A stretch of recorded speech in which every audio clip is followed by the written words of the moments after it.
Hey guys, Dov here with Game 3 between myself and Ludwig. I've taken Norsca and we're up against the Dwarves, as you probably could tell from the chariots. And yeah, I took the Soul Crusher Regiment of Renown Mammoth here, mostly because it has this damage resistance buff, so I can try and keep it somewhat alive on the approach here. And yeah, let's see how we can do. We've got two Feral Manticores, a Death's Caster on a chariot, Firecaster on a chariot, and Wulfric also on a chariot. Got 3 Marauder champions, 2 Marauders, and that's pretty much it for the Dwarfs here. We've got a Rune Lord, a Thane, and it looks like Dwarf Warriors, Ironbreakers, Thunderers, Slayers, and 2 Cannons. So yeah, right off the bat, I'm going to make a massive mistake with the Shaman Sorcerer Lore of Fire. I came up to cast Flame Storm, and I put it on the wrong unit, first of all. I definitely should have put it on these Ironbreakers. And I take a Rune of Wrath and Ruin and a ton of guns to the face, but we're going to pop that in rage as the Soul Crusher charges in, kind of act as a bit of a line breaker here, and just try and disrupt this dwarf formation as much as possible. I also get pretty bad RNG on that Flamestorm. It looked like it was going to come up and roll over a bunch of these units on the top of the hill, which would have been awesome for me, but unfortunately it did not. So we're just going to kind of push hard on this pocket right here and try and overload. It's a little bit of a mistake. Definitely should be diving the guns like right away to disrupt them, but we are going to do so a little bit better late than never. Slayers also come in, and you can see the Spirit Leech goes off on the cannon. Now that will actually kill the cannon models, but due to the Rune Lord's extra magic resistance, it's going to take a few more Spirit Leeches than I'm used to, which isn't necessarily the best, but Blasting Charge is also being thrown, taking those right on the chin, which is not the best situation. Very cost effective for the miners to deal with that. So yeah, right off the bat, not doing great. Already down on the balance of power quite a bit. Shaman Sorcerer Lore of Fire is back from rout, but I'm not too worried about it. As long as I've got the 3 Marauder champions and at least 2 of the chariots rolling around, I'm pretty comfortable with my chances. The Manticores are doing their job of just generally making a giant mess of things in the back line. It's literally what they're here for. Unfortunately, though, this one got enraged into a Thane, who is now proving to be the true hero of the Dowie here, as he's going solo on the... Well, he was going solo, at least, until these Slayers showed up on this Manticore here, just giving it all the headbutts and slaps, axe slaps, and yeah, able to actually rout it off there, so pretty good stuff. Both the Manticores going to be routed off, I should say good for the Dwarves, and the Shaman Sorcerer Lore of Fire also getting routed off once more, but the Lore of Death is still active, and also Wulfric is still active.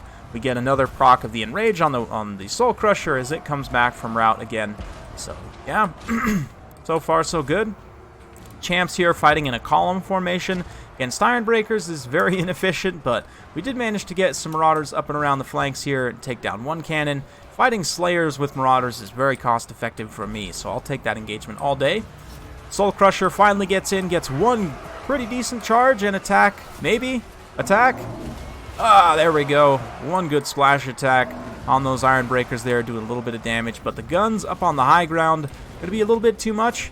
Do throw a boat to disrupt, but a little bit too late. And I think the Soul Crusher is actually going to be, yep, shattered, unfortunately. So definitely down on a lot of value just from that alone. But the Manticores here, Wulfric also gets a little bit tied up by the Rune Lord, is going to take some point-blank shots. And then, yeah, promptly pull around and start to hit the Thunderers here. The Rune Lord takes a drive-by swing at the Shaman Sorcerer there as he also comes through. Thankfully, the Shaman Sorcerer does have armor piercing on his chariot, but he's starting to take quite a bit of damage, getting slapped around a little bit. And there, that Spirit Leech finally finishing off some of those cannon models there. Looks like he actually dismounted as soon as he noticed, which is quite a good play there to try and keep the damage from actually going onto the cannons themselves. A very nice play by Ludwig there. Actually didn't notice that before.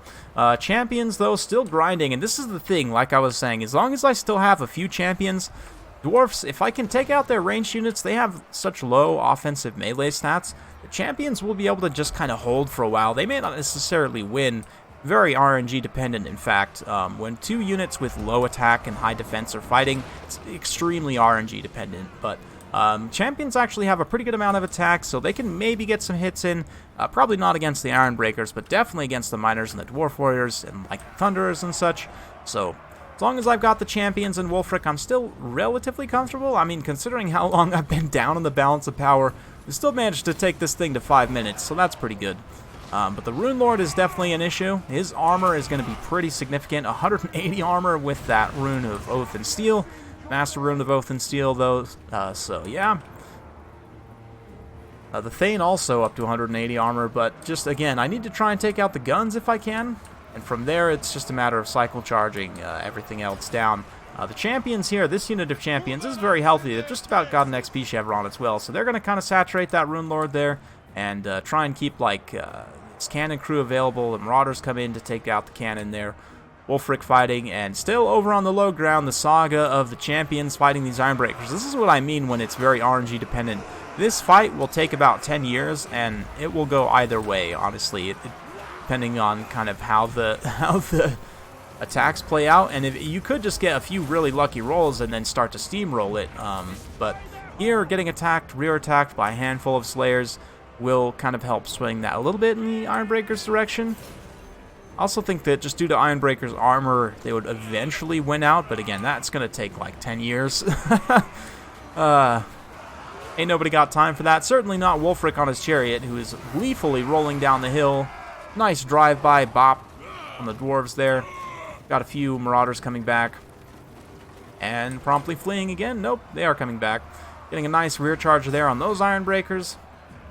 So if we can maybe break this unit on the low ground, that's good. We've managed to break the guns and the cannons, so that's good. All that's left is just the Rune Lord, mostly the Thane, and these Ironbreakers up on the high ground. I do have some champions here fighting, but honestly, probably in hindsight, should have maybe pulled these guys back. We are faster than the Dwarves, so not really any reason to sit and fight like on top of the heroes there. Just try and finish off these units on the low ground, but these Ironbreakers, man, they are holding to the absolute end. True champs of the Dowie. Not like my champs. Who are champs, don't get me wrong. Not trying to talk bad about my champs, but they're not Ironbreakers by any means. But Wulfric's just going to continue cycle charging basically until the cows come home or we hit army losses. Until the Fat Famir sings, if you will. But we're finally able to break these Ironbreakers over on the low ground, start to bring some of these peripheral Marauders and stuff back since we've shattered most of the Dwarf units, and it's just, again, just the Ironbreakers, the Rune Lord, the Thane. The Rune Lord and the Thane being so healthy versus Wulfric's low HP is the main reason why this balance power is so tilted, and basically at this point I really don't want to take those blasting charges straight to the champion's face. Unfortunately, I don't really accomplish that as Wulfric pulls away and they get a moment, just a one moment where they get a nice clean volley. Blast those champions to oblivion, and the champions had so little HP left, and they only have 80 armor. They took a lot of damage from that, and with that they are going to rout, and that's kind of my one last really good anchor unit.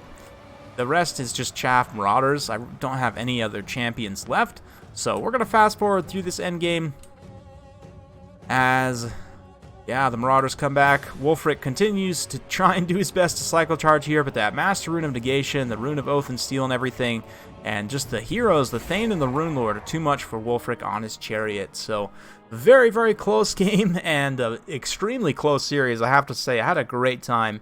Ludwig and I matched up pretty well, and it was 3 very, very fun games. So hopefully you guys enjoyed watching. I know I sure enjoyed playing.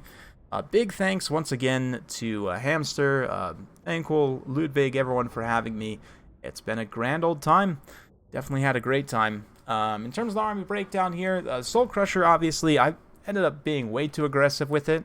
If I had just kind of been a little bit more patient and stayed back, just wait until the infantry get a little bit closer and kind of bring the house all at once, and then definitely do a better job of disrupting the missile units. I mean, obviously, RNG with the Flamestorm could have been a little bit better, and whenever you bring Flamestorm, like, yes, definitely not the most competitive. It's kind of a giant roll of the dice, honestly, especially when you overcast it. It has the potential to absolutely just win you the game outright, but also, it's not the most efficient use of Winds of Magic by any means. Definitely could have used those Winds of Magic quite a bit better, just doing other stuff. Maybe even just bring no spells on the Firecaster and bring, Purple Sun. It's maybe a little bit more cost efficient. I'm not really sure. You could also, I guess, bring Lore of Metal and throw a Final Transmutation on the cannons, and that would do a lot of damage.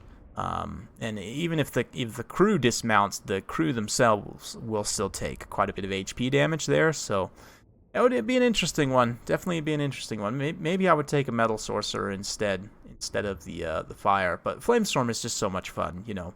Definitely gotta have a good time. So anyway, hopefully you guys enjoyed. If you do like this sort of thing, be sure to like and subscribe. Hit that bell notification button so when I upload new videos, you'll be notified. Thanks again, and we'll see you next time.